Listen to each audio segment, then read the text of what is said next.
This country, I was born here. I could get drafted next year. I could die for them. But in the meantime, they're going to ship me off someplace because of my Japanese ancestors, in whatever degree. That is the criterion they are using. All my life, I have pledged my allegiance to the flag and sung the Star-Spangled Banner. I've been a Boy Scout and eaten corn on the cob and apple pie on the 4th of July. And now I am an alien and I have to be evacuated like a criminal or a spy. This is a cry of Ken, a Japanese-American boy who was born in California in this story. This is the first book I read written by Danielle Steel, an American famous author. My Swiss friend recommended this book to me, and I found out that it is a story about the hard time of Japanese Americans during World War II.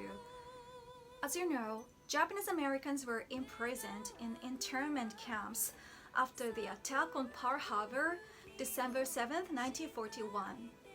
Totally 10 camps were established by President Franklin Roosevelt. During the war, the three countries, Germany, Italy, and Japan, were regarded as enemy nations, but only Japanese immigrants were forced to live in the isolated camps.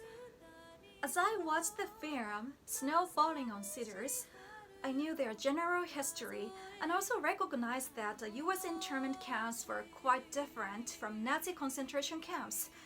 It's not that Japanese Americans were killed like Jewish people, but this story was so detailed and I couldn't read it without tears.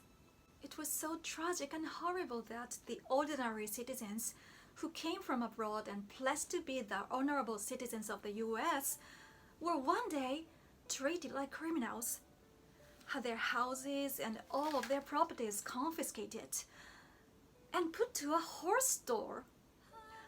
The prejudices and discrimination hurt their dignity and pride.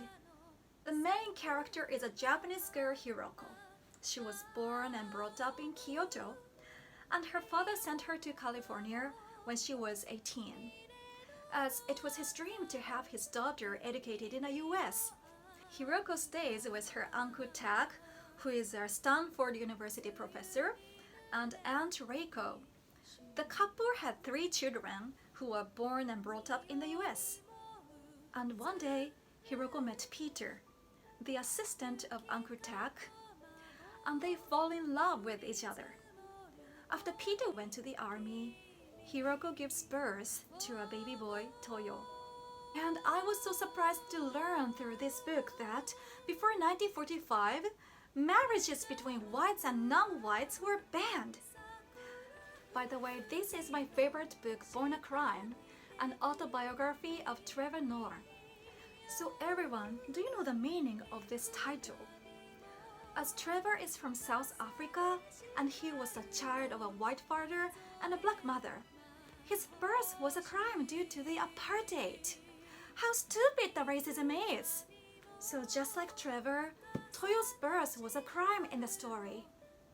Just this February, when the US marked the 80th anniversary of the forced internment of Japanese Americans during World War II, President Joe Biden repeated his apology to Japanese Americans, saying, "We reaffirm our commitment to 二度とないように." It is a Japanese phrase which means, "Let it not happen again."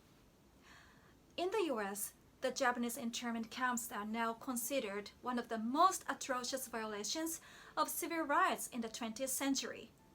It should never happen again to any people. So thank you, Danielle Steel, for writing this book. And thank you to my friend for recommending this book to me. Thank you for listening.